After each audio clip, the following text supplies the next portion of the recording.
স্বাগতম ক্রিকফ্রেন্ডের নিয়মিত আয়োজন টোটাল ইম্প্যাক্টে আমি সৈয়দ সামি আছি আপনাদের সঙ্গে। বাংলাদেশ চ্যাম্পিয়ন্স ট্রফিতে খেলছে। বাংলাদেশ দুইটি ম্যাচ খেলে ফেলেছে, দুটিতে আসলে হেরেছে। চ্যাম্পিয়ন্স ট্রফি মিশন বাংলাদেশের শেষ। তবে সামনে কিন্তু বাংলাদেশের সামনে ব্যস্ত সূচি অপেক্ষা করছে। বেশ কয়েকটি দলের বিপক্ষে দ্বিপাক্ষিক সিরিজ খেলবে টাইগাররা। আমরা নতুন একটি সিরিজ নিয়ে কথা বলার জন্য আজকে হাজির হয়েছি। আমার সঙ্গে আছেন মোহাম্মদ সাদমান। সাদমান, স্বাগতম। ধন্যবাদ। বাংলাদেশ তো জিম্বাবুয়ের বিপক্ষে সিরিজ দিয়ে চ্যাম্পিয়ন্স ট্রফির পর আসলে নেক্সট টি-20 যে ওয়ার্ল্ড কাপটা আছে সেটার প্রস্তুতিটা আসলে শুরু করবে। এরপরে আসলে আমরা কি একটা সফর করব এগুলো নিয়ে মানুষজনের অনেক কৌতূহল থাকে। আজকে বিসিবি প্রেসিডেন্ট আসলে আমাদের বলেছেন নতুন একটা সিরিজ আসলে তারা প্ল্যান করেছেন, যদি একটু খোলাসা করতে। এই চ্যাম্পিয়ন্স ট্রফির আসলে স্বপ্ন তো শেষ। চ্যাম্পিয়ন্স ট্রফি আমাদের শুরু হওয়ার আগেই মনে হয় শেষ হয়ে গেল। কালকে আমরা এটা নিয়ে কথা বলছিলাম, কিন্তু আসলে থেমে থাকলে তো হবে না। সিরিজ আরও অনেক আছে, পুরো বছর জুড়েই আমাদের সিরিজ রয়েছে। আর সেখানে একটা নতুন সিরিজ আসলে অ্যাড হতে যাচ্ছে, ওইভাবেই পজিটিভলি আসলে কথা হচ্ছে। আমরা যদি প্রথম থেকে শুরু করি যে এই চ্যাম্পিয়ন্স ট্রফির পরে কিন্তু জিম্বাবুয়ের ট্যুর রয়েছে। জিম্বাবুয়ে কিন্তু বাংলাদেশে আসবে, সেখানে তারা হোয়াইট বল সিরিজ খেলবে একটা। এরপরে কিন্তু আবার আমরা পাকিস্তান যাব। পাকিস্তানে অলরেডি আমরা চ্যাম্পিয়ন্স ট্রফি খেলছি, কিন্তু আমাদের পাকিস্তানের সাথে এফটিভিতেই একটা সিরিজ রয়েছে, সেটা আমরা পাকিস্তানের 3টা ওডিআই এবং 3টা টি20। সো পাকিস্তানের সাথে সিরিজ, এরপরে কিন্তু আবার শ্রীলঙ্কার সাথে সিরিজ রয়েছে। পাকিস্তানের সিরিজটা হচ্ছে মে মাসে যাব। এরপরে জুন জুলাইয়ে আমাদের শ্রীলঙ্কার বিপক্ষে সিরিজটা কিন্তু প্রায় 1 মান্থ লং। সেখানে একদম সম্পূর্ণ পরিপূর্ণ সিরিজ, 2টা টেস্ট রয়েছে, টি20 ওডিআই রয়েছে। সো এই লং সিরিজটার পরে আমাদের সাথে কিন্তু ইন্ডিয়ার খেলার কথা, আগস্টে ইন্ডিয়ার খেলার কথা রয়েছে। কিন্তু এখন হচ্ছে যে নতুন একটা সিরিজ আসলে আমরা জানতে পেরেছি যে পাকিস্তান বাংলাদেশে আসবে। সেটা আপনি যেটা বলছিলেন যে বিসিবি প্রেসিডেন্ট আমাদেরকে কনফার্ম করেছে যে এটা নিয়ে কথা হয়েছে। বিসিবি প্রেসিডেন্ট দুবাইয়ে ছিল, তখন কিন্তু বিসিবি প্রেসিডেন্টের সাথে মহসিন নাকভির সাথে তার কথা হয়েছে এবং সেখান থেকে তিনি পজিটিভ 5টা পেয়েছেন। তিনি বলেছেন যে মহসিন নাকভি বলেছেন যে তাদেরও ওই সময় এক সিরিজ রয়েছে, মোস্ট প্রবাবলি ওয়েস্ট ইন্ডিজের সাথে সিরিজ রয়েছে। সেইটার আসলে রিস্কেডিউল করে এরপরে তারা বাংলাদেশে এসে একটা হোয়াইট বল সিরিজ খেলবে। সো এটা যদি খেলে তো বাংলাদেশের জন্য আসলে আরও এই এফটিভির বাইরেও আরেকটা সিরিজ আসলে যোগ হলো। তো বাংলাদেশের জন্য আসলে প্রস্তুতিটা ভালোই হবে যে বাংলাদেশ নিয়মিত খেলার মধ্যে থাকবে। আমরা দেখি যে অনেক সময় একটা সিরিজের পর লম্বা একটা গ্যাপ থাকছে, ক্রিকেটাররা আসলে ওই সময়টা একটু নিজেদের যে পরিশ্রমটা করতে পারেন না, নিজেদের ওই খেলাটা আসলে ঠিক রাখতে পারেন। এটা আসলে দারুণ একটা দিক বাংলাদেশের। কিন্তু এইখানে আরেকটা জিনিস হচ্ছে যে এই এতগুলো সিরিজের মধ্যে কিন্তু আসলে প্লেয়ারদের ম্যানেজ করে খেলানো উচিত। এতগুলো টানা যদি সিরিজ, আর যেহেতু এফটিভির বাইরের সিরিজ, আমার মনে হয় যে এখানে আসলে ক্রিকেটারদের নিয়ে পরীক্ষা নিরীক্ষাও করার একটা সুযোগ রয়েছে বাংলাদেশ ক্রিকেট বোর্ডের। পাকিস্তানের সাথে অলরেডি একটা সিরিজ পাকিস্তানে খেলে আসবেন, সেই সেম ফরম্যাটে আরেকটা খেলবেন। সো এইখানে কিন্তু নতুনদের সুযোগ দেওয়ার একটা সুযোগ রয়েছে। পাকিস্তানও হয়তো দেখা যাবে যে তাদের যারা নতুন আসবে তাদেরকে নিয়েই একটা টিম বানাবে, কারণ পাকিস্তানের টিমের অবস্থাও কিন্তু এখন অনেক প্রশ্নবিদ্ধ। তারা আসলে যেই টিমটা রয়েছে, তারা যেহেতু হোস্ট কান্ট্রি হিসেবে এখনই বাদ হয়ে গিয়েছে চ্যাম্পিয়ন্স ট্রফি থেকে, সেটা নিয়ে জন্য তাদের নিয়ে কিন্তু অনেক ধরনের ক্রিটিসিজম হচ্ছে।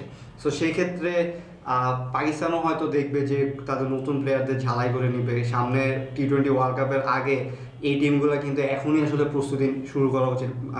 এই টিমগুলো বলতে পাকিস্তান বা বাংলাদেশ, এই টাইপের টিমগুলো যারা আসলে স্ট্রাগল করছে কারেন্ট প্লেয়ারদের নিয়ে, তাদেরকে এখন থেকে আসলে শুরু করতে হবে যে ওই প্রস্তুতি। কালকে আসলে শান্ত প্রেস কনফারেন্সেও বলছিলেন যে চ্যাম্পিয়ন্স ট্রফির পর তারা আসলে একটা চেঞ্জের মধ্যে দিয়ে আসলে যাবেন। কি ধরনের চেঞ্জ এটা আসলে খোলাসা করেনি।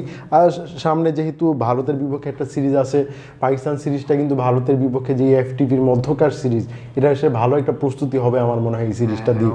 ভারতের কথা যেহেতু বলছি যে ভারত এবার চ্যাম্পিয়ন্স ট্রফিতে খেলছে, অন্যতম হট ফেভারিট আসলে। তারা ইতিমধ্যে টানা 2টা ম্যাচ জিতে আসলে সেমিফাইনালে পৌঁছে গেছে। এবার হাইব্রিড মডেল হচ্ছে চ্যাম্পিয়ন্স ট্রফি, সেটার মূল কারণ ভারত আসলে পাকিস্তানে খেলতে যেতে চায়নি।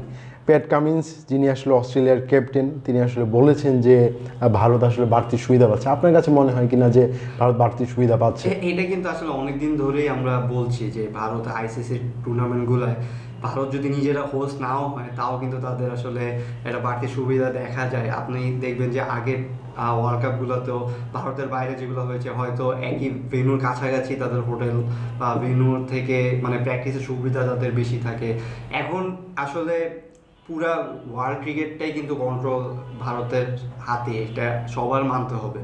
আর সেখানে এরকম সুবিধাগুলো বা এগুলো আসলে কমপ্লেন করে বা বলে মনে হয় না তেমন কিছু হবে, কারণ এই জিনিসটা সবার চোখের সামনে। আপনি একটা জিনিস চিন্তা করে দেখেন যে হোস্ট কান্ট্রি যে সে তাকে উড়ে যেতে হচ্ছে আরেকটা কান্ট্রিতে, সেখানে আরেকটা টিমের সাথে খেলার জন্য। সেখানে আসলে যত যাই হোক একটা ফ্লাইং তো ব্যাপার রয়েছে, একটা হ্যাসেলের ব্যাপার রয়েছে। সেক্ষেত্রে ভারতের কিন্তু কোনো ইয়ে নেই, তা ভারতের টিম সিলেকশনটাও কিন্তু সেভাবে হয়েছে যে আমরা একই মাঠে খেলবো। তাদের হোটেলের দূরত্ব মানে খুব বেশি একটা না, মনে হয় যে একদম ঘরের থেকে বের হয়েই আসলে তারা আসলে খেলতে নামছে প্রতি ম্যাচে। খুবই রিল্যাক্স একটা টুর্নামেন্ট।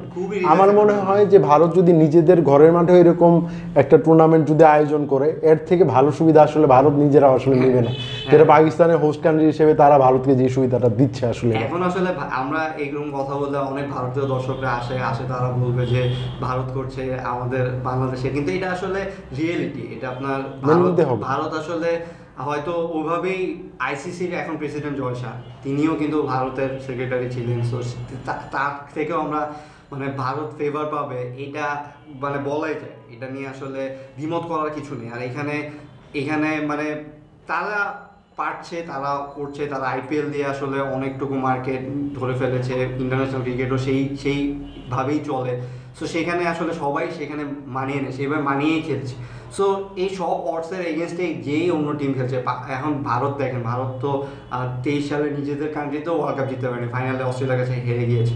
সো যদি অন্য টিমগুলা নিজেদের প্রস্তুতি ঠিক মতো নেয়, তাহলে আসলে সুবিধা থাকলেও মাঠের খেলাটা যদি আপনি পারফর্ম করে দেন, তখন কিন্তু যে পারবে না সেটার প্রমাণ কিন্তু 2023 সালের ওয়ার্ল্ড কাপে আমরা দেখেছি। তবে আগামী বছর কিন্তু ভারত কিন্তু আরেকটা বিশ্বকাপ খেলতে চলেছে নিজেদের দেশে।